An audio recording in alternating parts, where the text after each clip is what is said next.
Hello, hello, Hello, hello, hello. hello.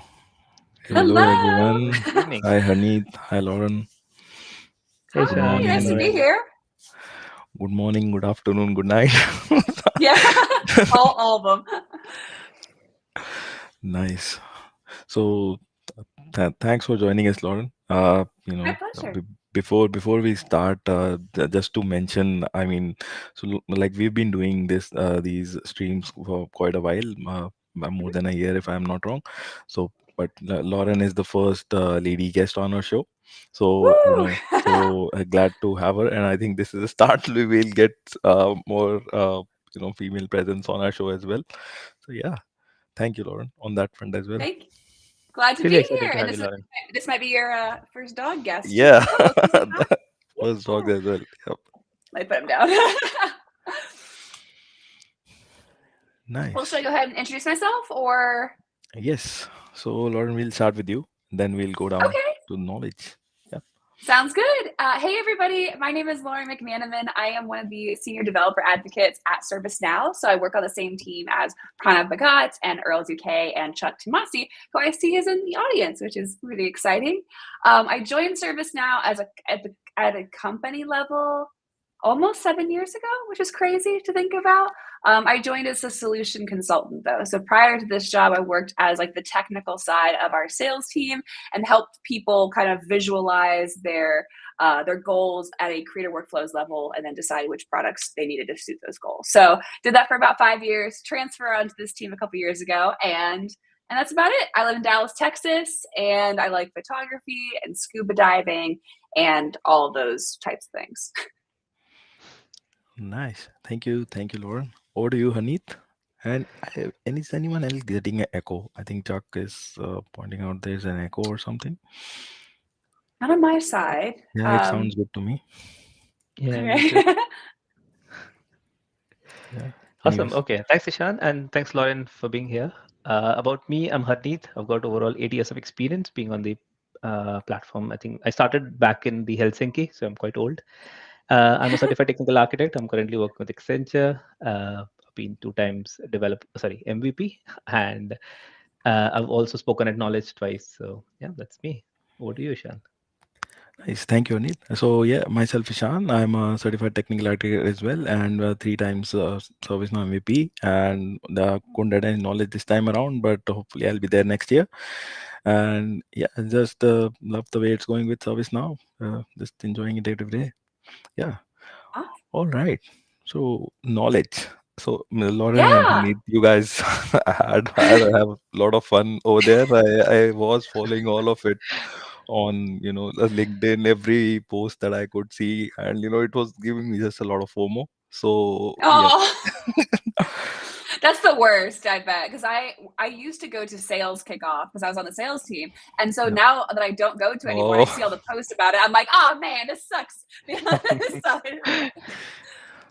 yeah. So I think hmm, sorry, knowledge was a bit bigger for us, right? With the MVP dinner in, it actually spans around 4 days rather than 3 days for most of the people. So yeah, there's additional memories from the MVP dinner. yeah. yeah, that was really special. Because I joined the developer advocacy team the year they started doing the MVP dinner. So I just assumed they've been doing it for like ever since the thing was formed because they do it so well. Like Selena and Sarah and Tanvi did like such a phenomenal job. I'm like, oh, they've been doing this for like 5+ years. So like, this is our second one. I was like, this is the second one. Is that it? Really? This is amazing. They had it at Tao this year, right? That the restaurant Tao, Yeah, it was I good. think that's what I it's mean, the food called. was good. Yeah, I always carry this. I've started putting this miniature fig figure of me. Now it's always on my desk. I Yeah. really love it. It's just, I always wear a blue suit, so it's got a blue suit on. It's got a nice little turban. So yeah, I started keeping on my desk. Just reminds me of the interesting time that we had on the MVP dinner. Nice. I hope I do get it as well with the package that comes along later this year I maybe. think Yeah, it should be. yes, I Yeah. believe so. Otherwise, another FOMO. So, No, no. I believe I keep wait a couple I think days or weeks, but I think it's on its way from what I understand. Yep. Nice. All right. So yeah, knowledge, right? a lot of Gen AI now says the Creator Studio and a lot coming up, Lauren. So, Mhm. do you like to talk about your experience of what knowledge was this year? And Yeah. So knowledge this year was, I mean, every year it's different, right? Every year we assume it's going to be more people. So far, that assumption has been correct. Every year we assume that we will be given a different set of parameters for what the CreatorCon experience will look like on the expo floor, right? I think, back when CreatorCon started, it wasn't even on the expo floor. It was like segregated into like its own spot. But every year, because people are so passionate about it, because people talk about it so nicely on social media, on their surveys and things like that, it keeps earning a bigger slice of the pie, which is really exciting. But also, the more widely known it gets, the more eyeballs there are on it too, to make sure it's successful, which makes sense. So this year internally, I felt like everyone, more so than in the years past, everyone was waiting and seeing and double checking and triple checking what the CreatorCon team was doing. And I was like, oh my gosh, like they're really treating it seriously this year. So that was a huge confidence booster of like, CreatorCon isn't just this thing that we were tacking onto the conference. It is part of knowledge. So that was really cool to feel part of this year, especially. But yeah, lots of AI stuff. Harneet, how was your experience with like, I bet by day 4, people were slightly tired of hearing the word AI, but every year there's a word like that. It's platform, or it's, Advocate Studio. Like every year there's one word they're like, I get it. And like, it's we get it. That's what y'all are targeting this year. So for me, I think I've started noting down a lot of things, and I think AI is definitely not top one on my list though, because I personally feel for the developers. So I think a lot of people facing those problems, I think they're getting sorted with Xanadu. Again, I'll start with the favorite one, flow as a code. I've personally Yeah. worked on custom applications, and we've built flows in it. And obviously, when we're migrating the applications, you cannot merge the flows because obviously they are XMLs, and you cannot merge XMLs because they don't act as a code. So for me, the personal favorite one was now flows acting as code. But then, yeah, all the things around Creator Studio. Obviously, it doesn't impact me, but the new database, obviously, the performance that comes with the new database that ServiceNow is doing as a change in the backend. Text to app, I think that was one of the AI ones, though. Yeah, I actually uh, saw this on Nia's blog. Nia, again, she's an MVP, Nia, and she actually mentioned that yeah, there is an option now to automate the migration of updates as well, just like the applications. So just like we do with app repo now, there'll be an option to migrate updates as well, because there are a lot of people, I guess, they still are comfortable and still use updates. So yeah, I'm really looking forward to that as well. So yeah, I that's think on my that's list. coming out in Xanadu. Like I had a thread going on the Slack channel earlier, a couple of days back. Supposedly, it's Yeah, supposedly coming safe out, harbor. Xanadu. Yes, supposedly. Safe Yeah, harbor. yeah, Hopefully, Xanadu. yeah. Nice. But yeah, so that was a huge focal point of knowledge, was obviously AI. Another thing that Harneet and I are both trying to rep is the debut of like the developer brand theme. So behind this, I really want to clarify and give like a huge shout out to Chuck and his vision for this, because this is something that he and other people have been working on for like 5 years, I would say, is like trying to construct a independent theme for CreatorCon within knowledge. Like for years they've like, we used to have stuff when it was in the other room, right? But now that people care about it, they're like, no, it has to look exactly like everything else, and like no fun allowed. I'm kidding. But this year they're like, okay, we'll let you try to add in some like themed elements. So you saw like those big cubes, you saw like a more like glitchy theme to stuff. They use a lot more of like our secondary color palette. And I think it looked fantastic. It was very eye-catching this year. It made it really feel more like a developer event too, from an aesthetic perspective. So I was very happy to see that successfully move forward as well. Yeah, And I think that comes with celebrating 10 years of CreatorCon. So this is the 10th year, a decade of CreatorCon being celebrated. I guess the ServiceNow developers community being celebrated. So it comes at the right time. Isn't that wild that it's been here? I'm still stunned that I went to 9 of them. I'm so mad. I'm like, oh my, I can almost say I went to all 10, but I missed the first one. Yeah, so I think a very common question then comes along, to a lot of people like who are coming to knowledge is like, do we have to purchase a separate ticket or a pass for CreatorCon? And so we don't have to just for the people who are watching us if they are still not aware, but we don't have to do that. It's a part of knowledge. It's inside knowledge. So you just once you get a knowledge registered yourself registered for knowledge, you should be all good. Yeah. So but yeah, it's a different experience, and that area, the sessions that are happening or are developer focused interesting items. I think there was one of the folks I remember, Kevin. He's based out in Melbourne, Australia as well. He was there. He made up game a Pokemon game, card game, and I think he had cards for all the folks up there, a deck of cards for Yeah, yeah. it was so cool. That was like Yeah. so. He gave it to us when we did like a developer advocate photo op this year, which I, Yeah. I will be honest with you, I was terrified to do. I'm like, no one's going to come. No one's going to come, and we're going to be standing here for an hour. It's going to be really humbling. But lots of people came, which was nice. And he gave us our individual cards in line. I was like, oh, that was a big Yeah. treat. That was really very cool. Also, just to kind of clarify, you mentioned like CreatorCon, like just to kind of define, like you said, like for people that might not know what CreatorCon is, it's kind of two things, right? The first is that it's a experience on the expo floor. So in the main expo area of ServiceNow, usually in the middle or towards the back, there is the CreatorCon area. And there you'll find really creative, innovative applications of ServiceNow, usually leveraging a hardware component as well. So for example, an automated coffee bot utilizing Yeah. ServiceNow, or the Lego sorter, or the laser engraver, all harnessing the power of ServiceNow to run them. They kind of really demonstrate the breadth in which this technology can go.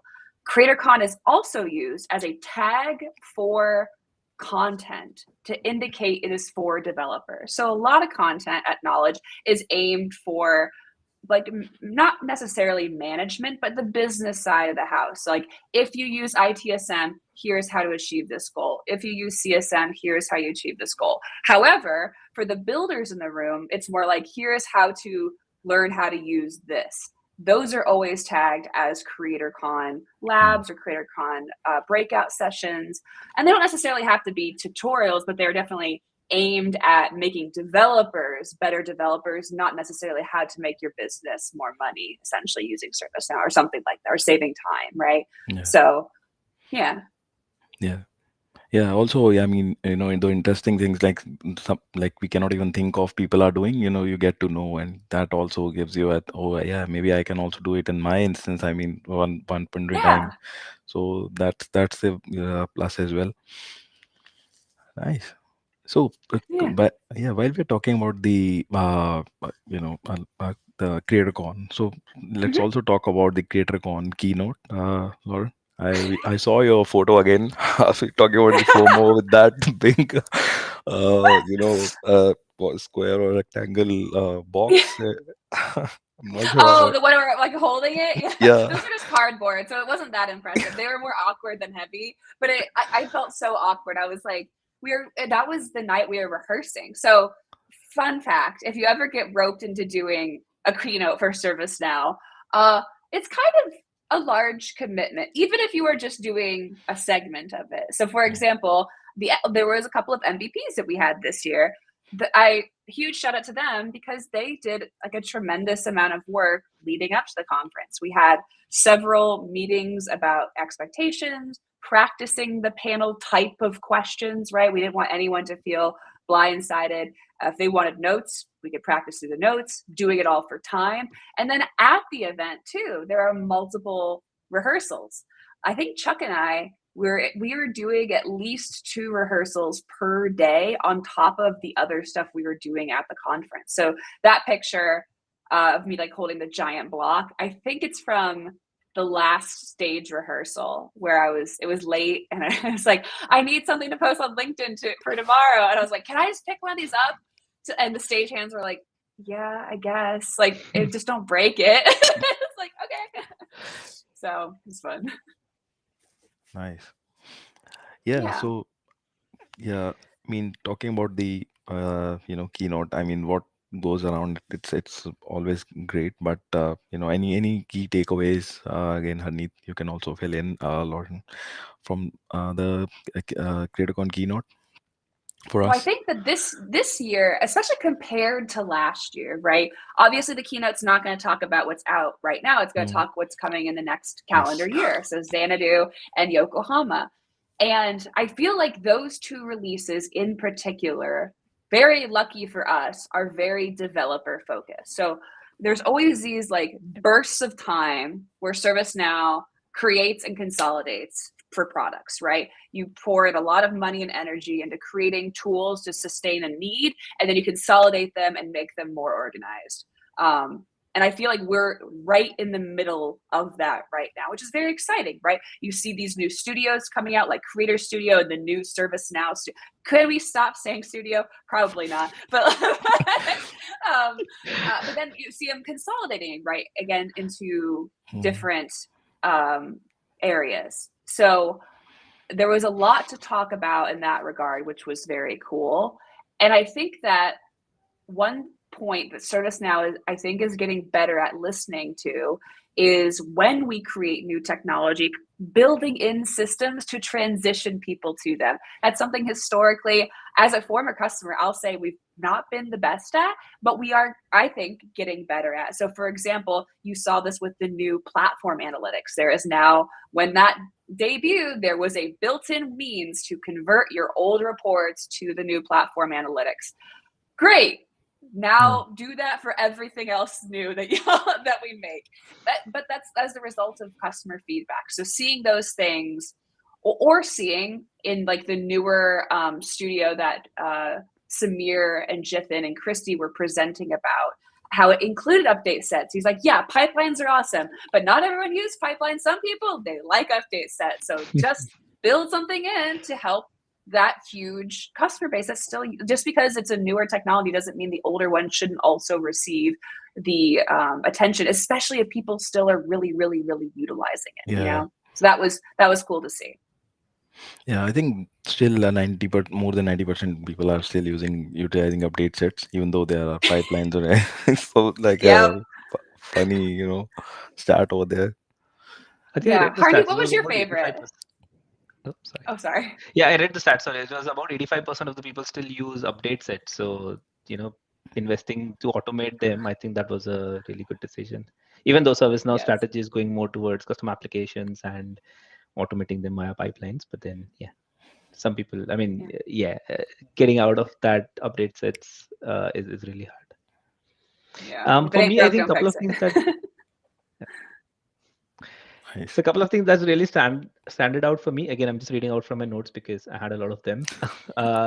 First one was the catalog item generation. I think now that can be done with Now Assist. So you actually start typing in what you want your catalog item to do, specific attributes that needs to be created with specific policies that needs to be applied to it. So that was definitely a really good one, at least for the developers and for the people, for the low code no code sort of developers who tend to create these catalog items by themselves. And the other one, again, correct me if I'm wrong, Lauren, but the second one was the automated playbook generation. So I think that was a demo where there was a person on the stage who clicked a photo of an actual flow that they'd created on a whiteboard, and it actually got converted into a playbook. So again, Yeah. those two things were really a good key takeaways for me, at least from that keynote. Yeah, I mean, All like there the was so much stuff. I mean, yeah, out of words, honestly. Yeah. Harneet, you're already, I can see you started creating articles. So thanks for that. Yeah, it's we're just right now planning out like our Yeah. content calendar for Xanadu. And every year we say like, okay, we're gonna like do less but focus like really deeply on those topics, like the limited topics more. And every year the same thing happens. Too much cool stuff comes out and we end up like committing to like so many articles and stuff. We're like, dang it, there's too much cool stuff coming out. Oh, the developer sandboxes. Oh, thank you for saying that. That was a very cool thing. So fun fact. This is some behind the scenes stuff about keynotes. So obviously there is a keynote every single day, or actually there's more than one, but there are the big ones, right? On the big main stage, there's one every morning. There's Bill's, there's CJ's, there's Nick's, and then there's ours. And so we're last. So we always want to reveal something. We want to give you a reason for coming to our keynote so badly. But the other guys like to steal what we want to talk about. So, and rightfully so, they're exciting things. They should be talking about them. But we're like, dang it, we really want to pick something that Bill or CJ or Nick won't debut, right? They might talk about it like lightly, but I'm like, we want to be the ones that like bring the party to it. And like for weeks, we're like, developer sandbox is things like the really perfect thing to reveal to this audience. And it didn't seem that wide enough for Bill or Nick or CJ to talk about it in there. So for weeks, Chuck and I are just like white knuckling. I'm like, please don't let them steal our thunder. Please don't let them. Because they also, because our keynote leverages a lot more people from a lot more departments. So we have to lock in our script and our program much earlier than they do. They change their stuff all the time. And so last year, I remember especially, like, we locked it in and we're like, oh, awesome. And then there was something big that we thought we were debuting, and then CJ covered it. We're like, dang it, man. I mean, good for him, but dang. So sandboxes, I will always think very fondly of because we got to announce it. Nice. So, Lauren, like, again, talking about all this, I mean, like I have presented at Knowledge a couple of times, and Yeah. I have like that. Those are like just the normal like breakout sessions for like, let's say, 20 minutes or 30 minutes, right? And that also requires a bit of work to do. So from Yeah. so yeah, I think you're getting me where I'm going to. So as a as the developers advocacy or a community team, when you have to Mhm. take on a lot of sessions, speak at the keynote, what goes behind the fit behind all this, I mean, uh, in the background for the So DevOps advocates to prepare for the complete event as a whole. So it's tricky. I think the key to it is starting it early. So we start planning. So for most of our projects on the advocacy team, especially these big ones, right? We pick like basically a captain. So someone that, even if they're not doing the majority of the presenting, they kind of own the project and make sure everyone stays on point. okay, So like, right. for example, we've alternated who has been captain for Tech Now. Like first it was Chuck, then it was Earl, then it was me. And so similarly for this project, I would argue that like Chuck really played that role this year. So I would say probably back in December, he started reaching out to all of the leads of product initially and be like, hey, what do you think is a possibility for what would be coming out in Xanadu and Yokohama? Like, especially back in December, that's very hard to do. Yeah, I mean, yeah. they just came out with Washington, right? And so, or not Washington, they just came out with, Washington wasn't even out. Yeah. Washington Right? came out this year, right? So yeah, Yes. those, So Vancouver, yeah. Washington probably. wasn't even out. And we're like, what's in Xanadu and Yokohama? Luckily, there is a plan. Luckily, there is like a agile backlog of things that they are slotted for that time period. But, that changes. And so based off of those hypotheticals, we start preparing first our team, right? Who is doing what? I mean, initially, it was like, oh, like, does Chuck just want to present it? Does Lauren want to present it? Last year, we didn't. I mean, basically, Chuck and either Chuck or I was on stage the entire time this show. Last year was not like that. We did the intro, we did the outro, and then that was pretty much, aside from the panel, that was it. But this year, our role was much more expanded. So that was a new idea based off of feedback that we had from last year. So like integrating feedback also from the previous year is like done in that December time. And then I would say starting, so in January, February, March, we pretty much had like a monthly meeting of like, how does this currently look? Who's currently involved, right? Are we bringing in these product people to, like, who is going to be the presenters? Who is going to be who's going to be creating the graphics and like the Figmas and things like that? And then pretty much by the release of that first release of the year, that's when we can really pivot and start focusing on knowledge. Because getting to that like Washington release in March, I'm like, it makes it very difficult to focus on both at the same time. But once it's out, it's out. So then we get like, all right, full steam ahead on knowledge. And that's when we've pivoted to start doing like weekly meetings about it, practicing, seeing what it looked like, seeing what the other teams were doing for their keynote, so we weren't overlapping too much. Then about a month ahead, we start practicing. So by like a month ahead, we have the program scripted kind of, and then start practicing digitally.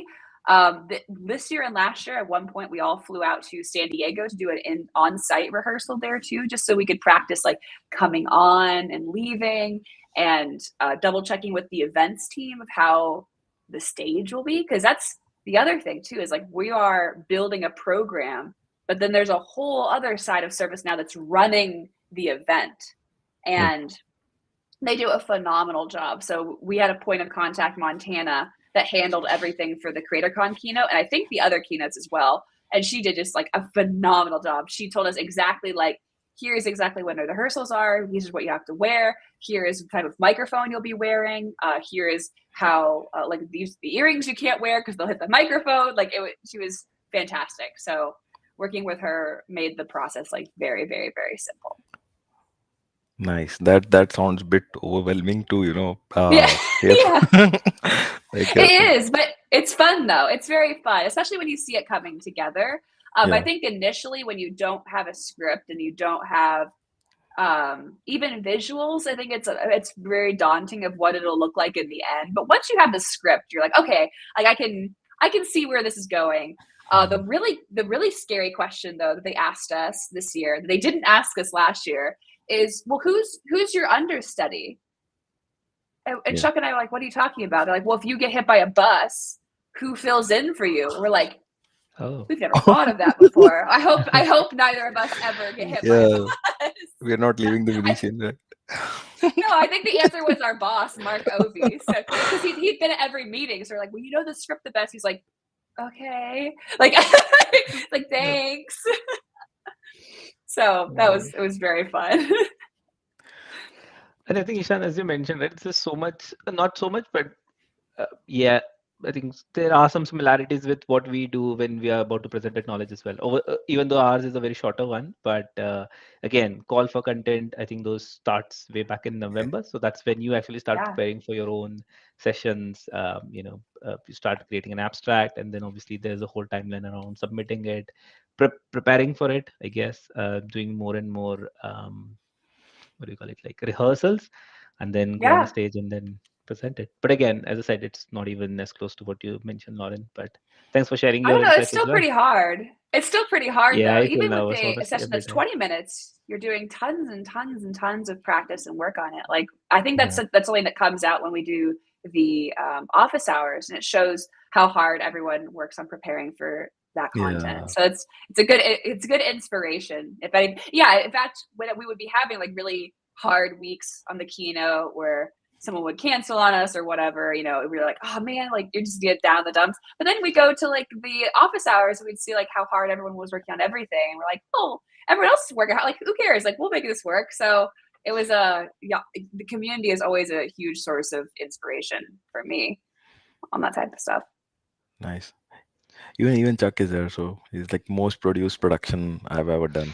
So. Oh yeah, it was a whole new level this year, even compared to last year, and I think that was because of how well received last year's was. Like, again, I think people noticed last year that like CreatorCon was a bigger thing at a corporate level, right? I don't think before they paid attention to it maybe as much as the larger conference. But I think last year they're like, oh, this is a big thing. And therefore we need to really make sure it's good, which is great, right? It's great for us. And so it was funny to see how much more seriously, like I think last year we did 2 rehearsals during knowledge. This year there were 6. Even I think somebody even mentioned the turnout this year. The turnout at CreatorCon was huge. I think there were like huge. 6,000 I 6,000 think people? so. I don't remember the exact number, but Were you able to see I them all remember from the when. stage?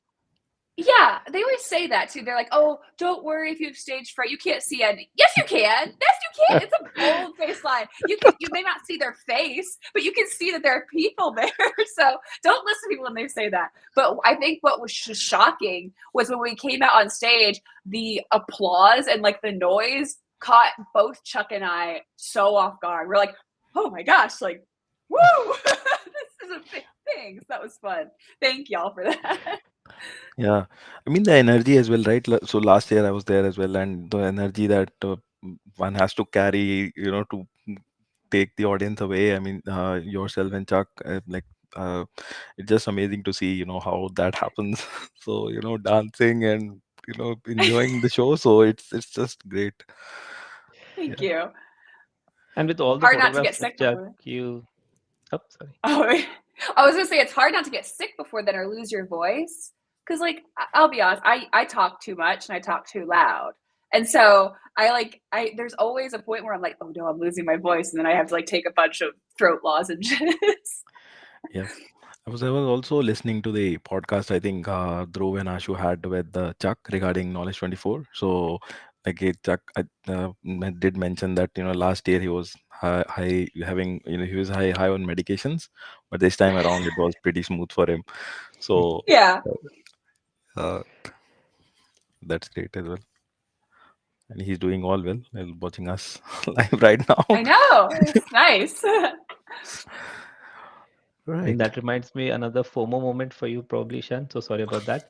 But right after the keynote, most of the developer advocates and the the MVP, sorry, they all went onto the stage, got a really nice picture clicked. You would actually see Chuck lying right in front of all of us, and they're like weird faces being made by the MVPs. It was really fun. I think a lot of people got photos clicked there. Oh So yeah. I saw that. I'm so sorry Thank again. you. Oh my God. You know what's really funny too is that from the like on our internal SharePoint, they have like thousands of photos from Knowledge, and then they have a folder marked like favorites. Basically, like use these a lot next year to promo Knowledge, and that photo's in there. So I would expect Oh, to see that photo like used quite a bit next year or in the upcoming months. So it's pretty fun. Nice. oops, sorry. Yeah. Oh, that's All right. cute. It's pretty cool. All right. So, anything else that would like to talk about, Neith, Lauren, before we start the closing? I think I remember Uh, one more topic, and I think Mark has started talking about it already, which is Knowledge 2025. yeah. So people are actually looking forward to most of the things that are going to happen over the next few months and obviously next year at Knowledge. I think he Mhm. also booked his tickets, if I'm not mistaken, or did he post a screenshot of what the prices for those flights are? Yeah, People are maybe. really excited. Yeah. I do know that the dates are set. I don't remember what they Yeah. are off the top of my Six head, but to it's six to never eight. too early to start thinking about it, because Mm. especially I definitely want to encourage listeners to think about submitting content for Knowledge. It earns you a free ticket. Like obviously, especially if you're an international like customer, getting to Knowledge is a huge cost, especially including that flight. So even if you can nix the cost of the conference, that's a huge means of like getting your business to send you. So I highly encourage you to keep an eye open for the call for content, both for CreatorCon, which will happen in November, December, and the larger Knowledge conference as well, which usually happens in January or February. So, but also in the meantime, the World Forums are coming up. So for those that Yeah. don't know, there is like a mini knowledge slash regional knowledge called World Forums. I linked I'll provide the link in the I guess in the show notes Yep. for this. Actually, Oh, you already it's put it. only. He's Yeah. already got it up. So scan that QR code. It'll take you to the website. Basically, I think it's 8 major cities in the United States and abroad are featuring a regional conference this year. They are phenomenal. I've been to them in the past. Selfishly, one's in my hometown of Dallas, so I will definitely be at the Dallas one. I think we might be attending others. It's not confirmed, but make some noise about social media. I'm kidding. Yeah, please send Lauren and Chuck and Earl and Bruno. I'm kidding, but there's some great events: Melbourne, London, Munich, Tokyo, New Yeah. York, Rotterdam, Toronto, and Paris. So lots of spread on the map, thankfully. Yeah, they should be great as well. I think, and this is the first time like we'll have a big event in Melbourne, Australia. So usually it's always Sydney. So Oh, yeah, I mean we do have I the didn't event in realize that. Australia, but for the APAC region, but yeah, it usually is Sydney. So this time is just going to be a whole, train down. And so to selfishly, I like Melbourne better too. So don't tell Sydney that, but I love Melbourne. Love it. Love, love, like love. likewise, it's always a fight.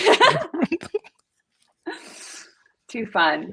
So yeah, keep an eye open for those on the website. You can't register yet. I assume registrations will open up, I think probably pretty soon, but you can basically check a box to get updates about it. So if there's a city nearby that you're interested in, check that box just so that you can get emails when they do come out. Usually they don't have a cap on numbers, but you don't want to be the person Yeah. that doesn't sign up and misses out. So yeah.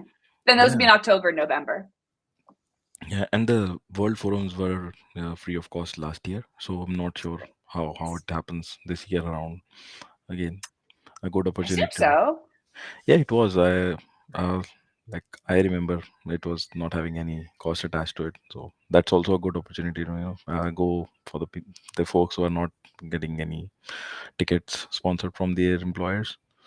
So, yeah. And internally, there is, I don't know for which, like I was teasing earlier, but I know that there is a plan to send some of the really cool CreatorCon installations to some of these. I don't know if all. Unfortunately, we are still a very small team.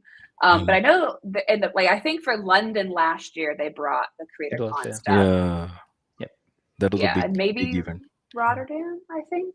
I don't know. I wasn't there, but I would keep an eye open for those and follow Chuck or I or Pranav or Earl on socials, and we'll definitely be talking about it more in the next couple of weeks. Yeah. Nice. And the first one is happening in London. So I was just looking at the schedule. For a minute, I thought London was not there, but it's right. I mean, the First. Yeah. first one on the world plan. So I think we'll have a session right after the World Forum ends. Ishan, probably we can try giving out some what do we call it? Uh, What happens during a climax of a movie? There's a word for that. oh, Damn, it's oh shit. what's it called? Giving an Hint, early preview of what's going to tips. happen. Oh yeah, early preview. Yeah, I mean, Yeah, there's a yeah. better word So for probably that. we'll do a session for that. Just not coming to Trailer? mind now. Yeah, trailer. Yeah, trailer or sneak peek. Um, Sneak peek is sneak peek is the isn't no. Still a different word. I can't remember. So I mean, Any, then anyways, but let's park it for specifically a now. word for that. It's We will. giving somebody a sneak peek into what's really going to happen. You just tell them upfront, so there's Oh, no like element of surprise for them. okay, like a session with one of the advocates or something, right? Yeah, we can do that. Yeah. Yeah. Okay. I'll be there at the World Forum, so I'm more than happy to share all that I learned. So I always tend to keep a notebook with me with a pen, so I will make sure that I write down every single thing and then come back on the podcast and share it. Nice. That's But awesome. That's really helpful too. I'm still in old school, still carrying a pen and a paper rather than writing everything on the phone. Yeah, I usually like taking paper notes as well, but I've gotten into doing it on my iPad. But I still write them. I just use my Apple Pencil. I've gotten so addicted to my darn iPad. I use it for everything. It's so convenient. I use my notes again, Apple Notes, like the on my phone. So Yeah. those are my go-to. Another thing. Yeah. That's good. Nice. All right. I think we are good. Don't have any much questions as well in the chat. Okay. Yeah. Well, I'm happy to have come. Thank you all for having me on the podcast. Yeah. It's been super, super fun. Yeah. Thank you, Lauren. Thank you for joining us, and we'll hopefully connect another maybe of a World Forum or something. Like we'll see. Heck yeah. Yeah. Fingers crossed. Like I said, I Mhm. don't know if we're going to any of the international ones, but I can hope. I can Sure. hope. Yep. All right. Thank you, Lauren. Thank you, Harneet. Thank y'all. Awesome. Have a Thank good you, Thank you day. so much, Ishan. Lauren. Thanks, Bye. Ishan. Thank Bye. you everyone for watching.